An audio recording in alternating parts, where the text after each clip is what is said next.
What's up, internet? My name's Ori. Welcome back to the channel. If you're new here, hit that subscribe button. You like this video, hit that like button, hit that notification bell. You'll never miss a video. You'll never miss a stream. Today, we're breaking down Digital Daily number 7. This one was much shorter than the other dailies we've gotten. It was only about like an hour and 20 so minutes instead of the 2 hours and 20 to 30 minutes that we've been getting. But there was a lot of game talk in here, and we also got information about who won HoH from the night before. Dan won HoH, which, by the way, maybe someone, I don't know who, might have spoiled that on Twitter. But, hey, I don't know. Maybe spoilers are real, maybe they're not, and maybe it's just easy to guess who's going to win stuff. I don't know. Just saying. Spoiler Ori might be here to stay. But Dan won HoH. And the first conversation we got was actually with Claudia and Nene. The two of them were hanging out in the Circle K room. And that's where they kind of talked about, like, who do you think the noms would be? Claudia kind of asked Ty, you know, what he thought was going to happen. Like, would he put Santina up? And Ty kind of thinks no, like he wouldn't put her up. But it's interesting to see how that will kind of work out.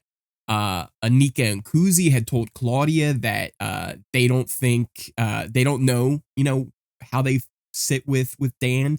Dan's kind of a wild card, right? Like, of anyone this week to win HoH, he might be the one we know the least amount of information about what he will do with his nominations. They talked about how during the competition, a lot of the guys got very emotional and were very upset that they didn't do better in it. Some of that might have been them throwing it, because I do have a strong feeling like some of these guys deliberately threw the competition when they saw others were going to beat them. But I also don't think they would want Dan necessarily to have won it. I think like Roberto, who ended up apparently coming in second, I think he really wanted to win it, but he couldn't beat Dan. And Dan is just showing that he's a real threat in these competitions. He was second in the veto competition. He won this HoH. So he's definitely creating a big target for himself, and this is going to be a big week for him as HoH. Claudia was talking about how she doesn't want to come off artificial when she goes to Dan now that he's in power. And Nene was kind of like, you know, I'll help you with that, right? Like, I've got a pretty good relationship with him. Like, I can kind of maybe help smooth that over, because I know that you're not just doing it because he's in power, but you also didn't really get a chance to connect with him much the first week. They both, well, at least Claudia thinks that Zach is in his ear.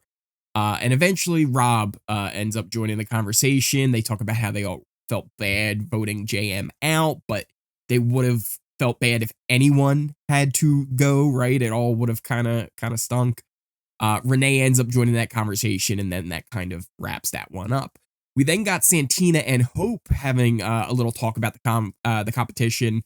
Hope said he was, you know, she was like, hey, you all right? And he's like, yeah, I was just kind of doing the math in my head about like how it went.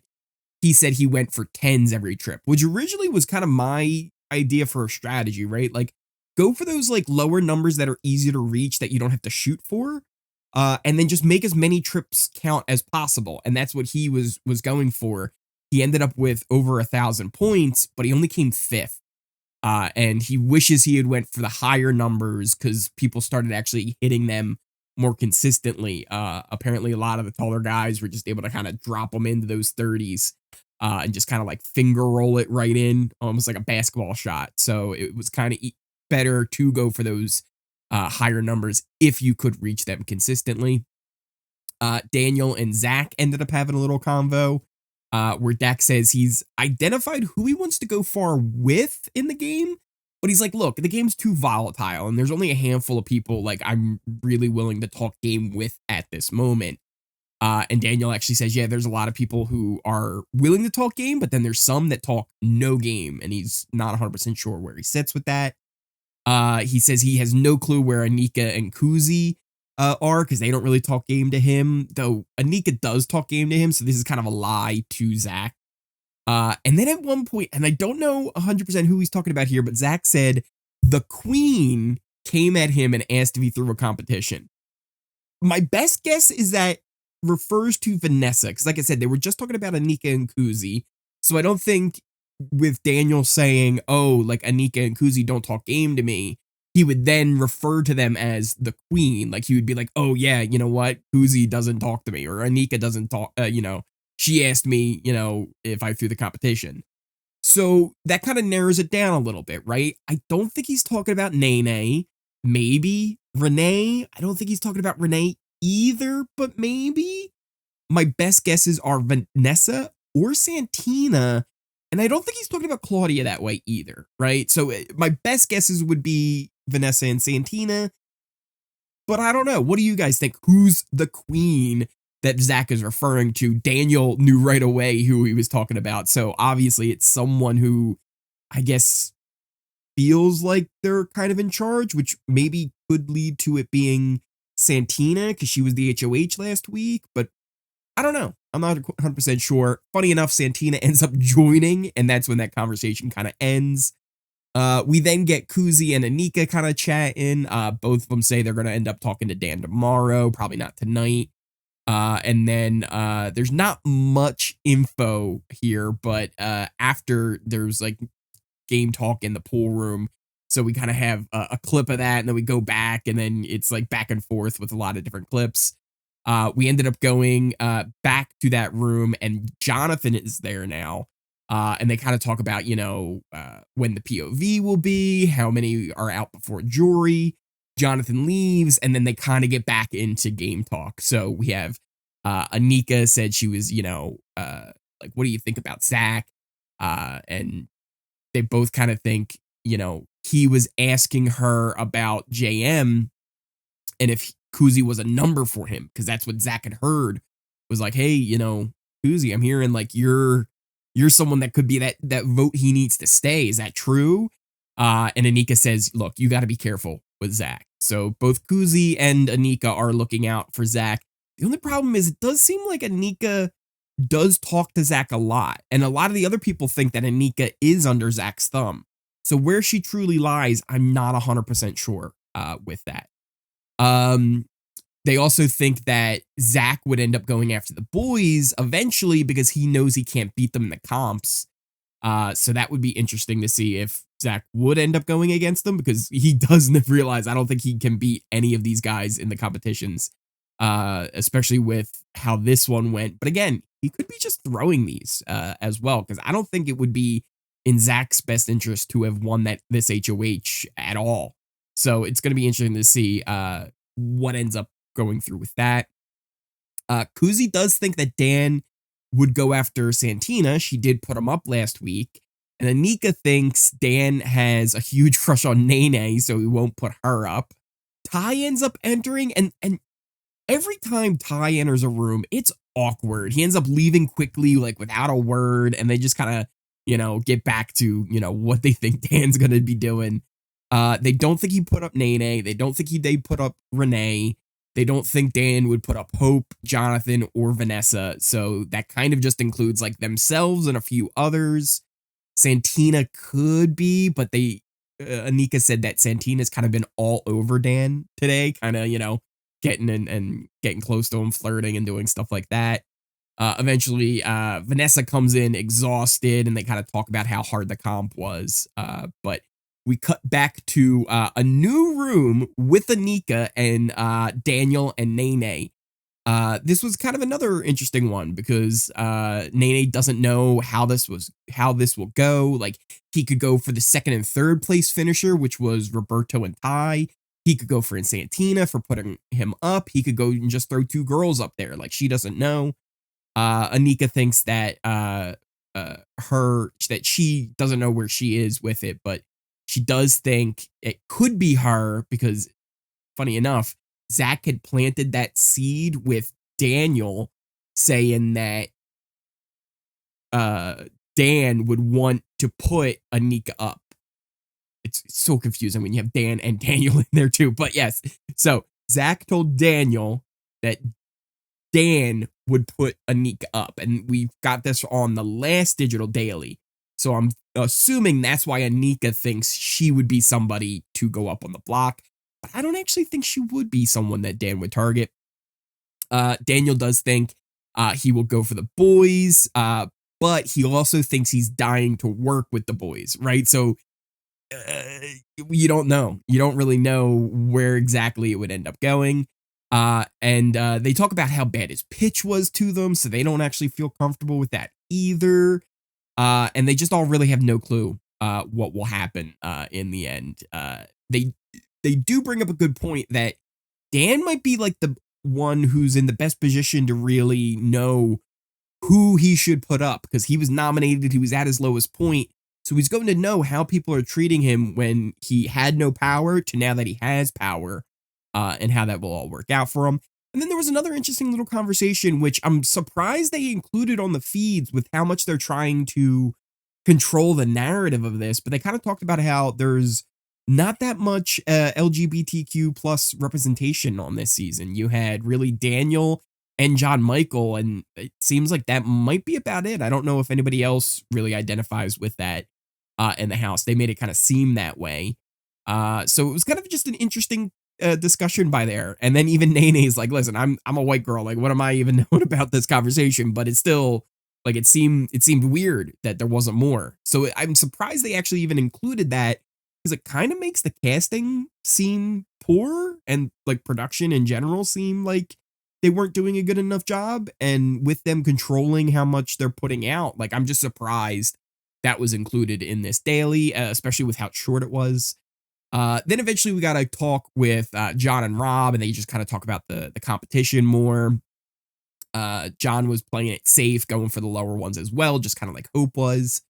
And Rob talks about how he had a really good technique with the 31. Because he said when you slide down it, like the way the slide would go, it actually would slow down so you had enough time to get up there and reach it. And he would kind of rock himself back and forth, right? He would like kind of push to the left, and that would put him up this way. And then he would push the other way. And as he would go up, it was like just enough to get him that extra little reach he needed to get it into the 30.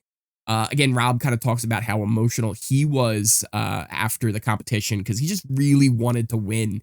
And he thought about like why he's here and he felt like he needed it. And he actually did. I feel like Rob is one of the people this week that has a big target on his back. I think Dan would be somebody that would put up, say, a Rob, a Ty, or a Zach. I don't know if many of the other players in the house would take that shot at this moment.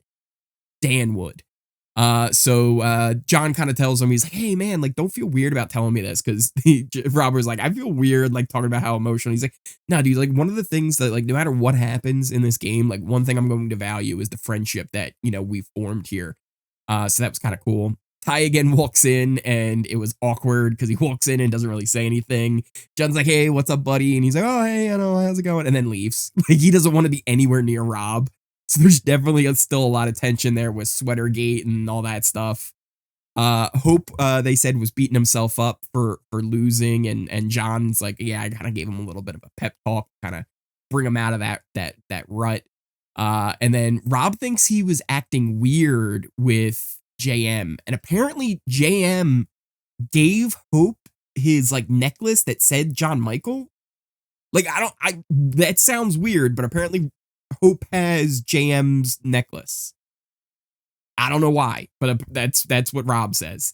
And even Jonathan was like, really? Like, why? What? It was very quick, and then it kind of went off of that.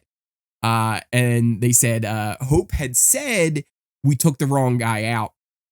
And they both kind of agree. They're like, yeah, if we would have kept John Michael, Dan would not have won. And then we could have just taken John Michael out this week. And Jonathan was saying like how like, yeah, you need to be more strategic with the moves you make, because if they would have just done that, it would have been smooth sailing this week. But you also, that's hindsight, right? It's 2020.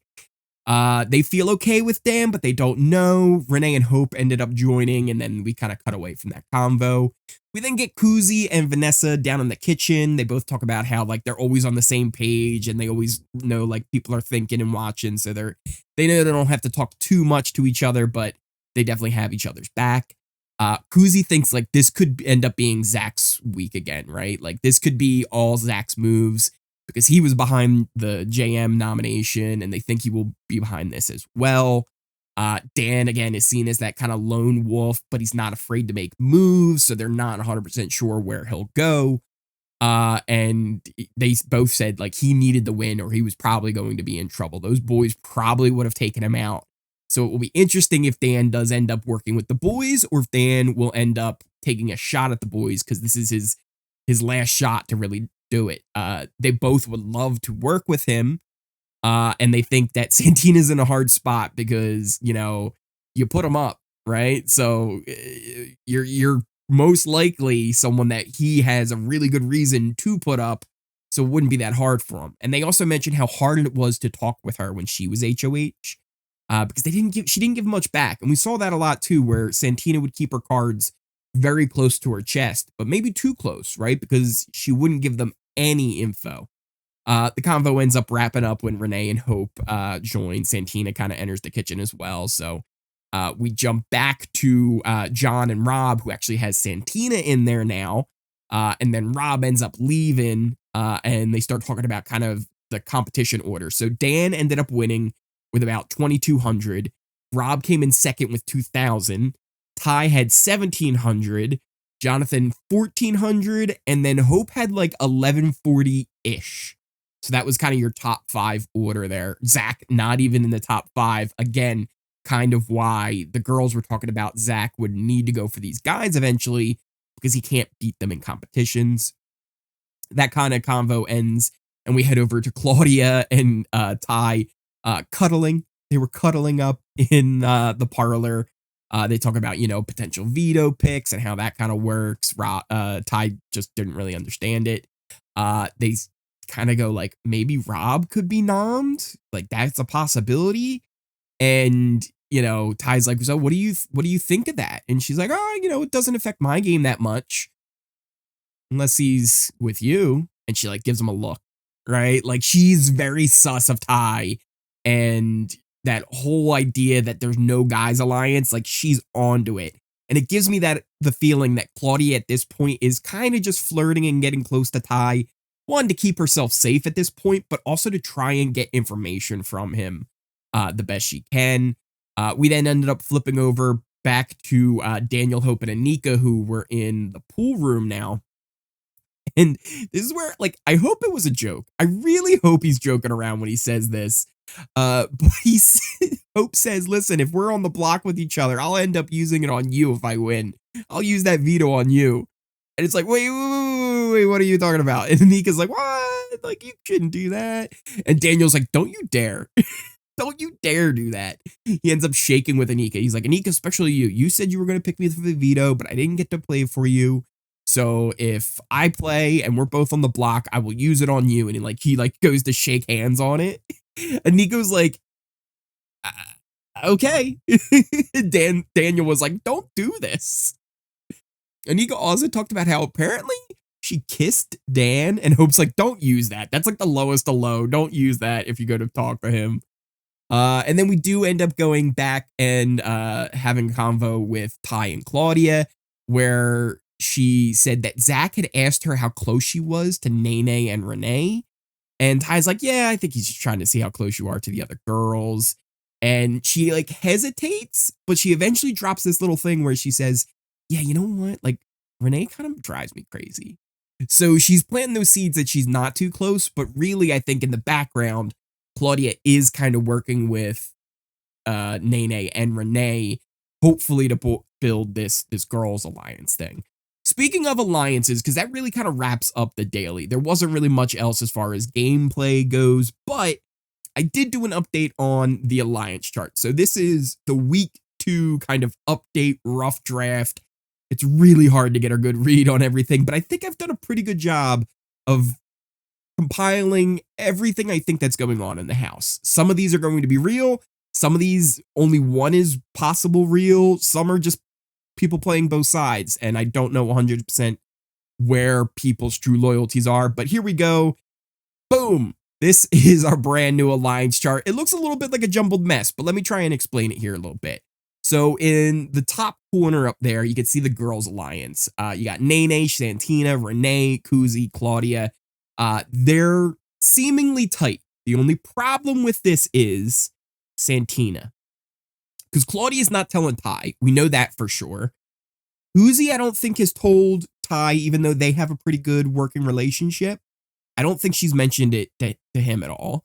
Renee and Shania, like Nene, like I just don't think they are going to mention it at all to the guys because it would just kind of put a target on them. But Santina very likely could spill this to Zach, Jonathan, Ty. Potentially already has. We just haven't seen that conversation. Because if you move over right next to them, we have this other group of 5 with Ty, Jonathan, Zach, Roberto, and Santina. The issues rely here are, yeah, they're all kind of working together, but Zach and Roberto don't trust each other. Ty and Roberto at this point have a lot of tension because of the whole Claudia stuff. Santina and Roberto have been having issues where it seems like, you know, they're both getting the vibe that they don't want to be near each other and they don't really trust each other. So this is another one where it's like, I just don't know how real this thing actually is. Then you have like the guys alliance, right? You just kind of swap out Santina for Hope there. But even that I think is shaky and not solidified as it really should be. And then there is another group of 5 on here that I don't think is solidified, but they all talk enough game with each other that they could come together. And that's Anika, Daniel, who definitely do talk a lot of game together. It just, how truthful are they being with each other? I don't 100% know. Hope and Daniel, who do talk a lot of game together. And again, don't know how truthful they are being to each other, but it does seem like they like working together. Kuzi and Vanessa, who like working together. Kuzi and Hope. I don't know how solid the Vanessa and Hope thing is. If they could get that to work out. Because the last I had heard was Vanessa was anti-Hope. But if they can get it to work, it would be a good group. And especially if they could get Dan to work with them, that's the new majority alliance right there. So it would be interesting to see if this could work out. They could maybe even pull in Renee or Shania and make it even a dominant alliance. But I just don't know if they will do it and if they will make those right conversations they need to. Because it seems like there's a lot of scared players who really don't want to stick their neck outs or make it known that they're trying to make moves because they're worried of becoming that target next. There are a few like trios that I have spotted. You know, there's Ty, Jonathan, and Claudia, which are all have bonds in different ways. Ty, Santina, and Zach seem like the tightest of that other group with Roberto and Jonathan. Because I don't think Jonathan and Santina are very close. Like those are the 2 in that group that I don't know how close they really are. And then you have the threesome of the boys, Ty, Jonathan, and Zach. Also seems like a pretty strong trio. Down at the bottom there, I have a bunch of pairings, right? Like I said, Daniel and Hope, they talk a lot of game.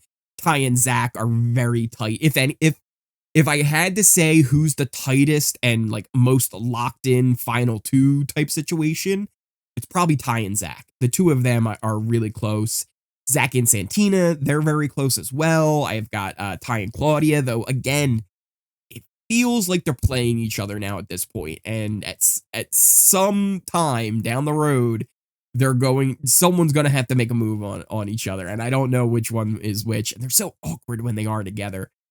Claudia and Jonathan, I feel like that's actually a tighter bond than Ty and Claudia. Like, I feel like the 2 of them actually are going to work together better than she would work with Ty. Ty and Kuzi talk a lot of game together, but I think he's just kind of playing Kuzi. I mentioned Vanessa and Kuzi kind of working well together. And then Jonathan Roberto. The 2 of them have a pretty good bond. Like I said in the dailies update, they really have kind of bonded a lot. They talk a lot and they really see each other as good friends. Is that game or just outside kind of friendship? Because you do have to separate game from friendship. And I don't 100% know how that will all work out. But I think overall, Jonathan would very much like to keep Roberto around and work with him. And then you have Dan. Dan is that wild card. He's that lone wolf. And I do not know what he will do. It's maybe one of the most fascinating people to win HoH this week because we just don't know what he's going to end up doing. So what do you guys think? What do you think of the alliance chart? What do you think of the dynamics of the house right now? Who will Dan nominate? If I had to throw 2 names out there, Ori Spoils coming at you here with not a prediction, a spoiler. Roberto and Santina. I'm going to put it out there. Roberto and Santina end up on the block from Dan. And we'll see how it all plays out. Let me know what you guys think in the comments down below. Also, if you are new here, hit that subscribe button. You like this video, hit that like button, hit that notification bell so you never miss a video, you never miss a stream.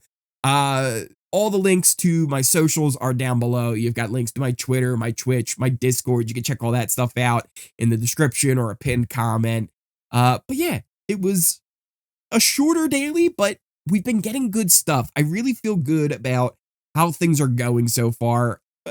We'd always love to have the feeds, but I think we're getting a little bit of an idea of how things are breaking down.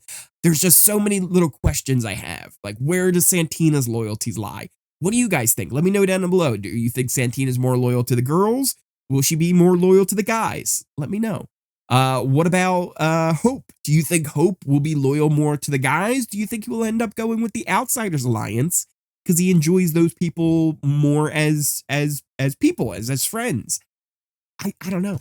So interesting. Very interesting week of Big Brother coming up, and yeah, should be a fun one. Let me know all your answers to my questions down below, and I will see you next time.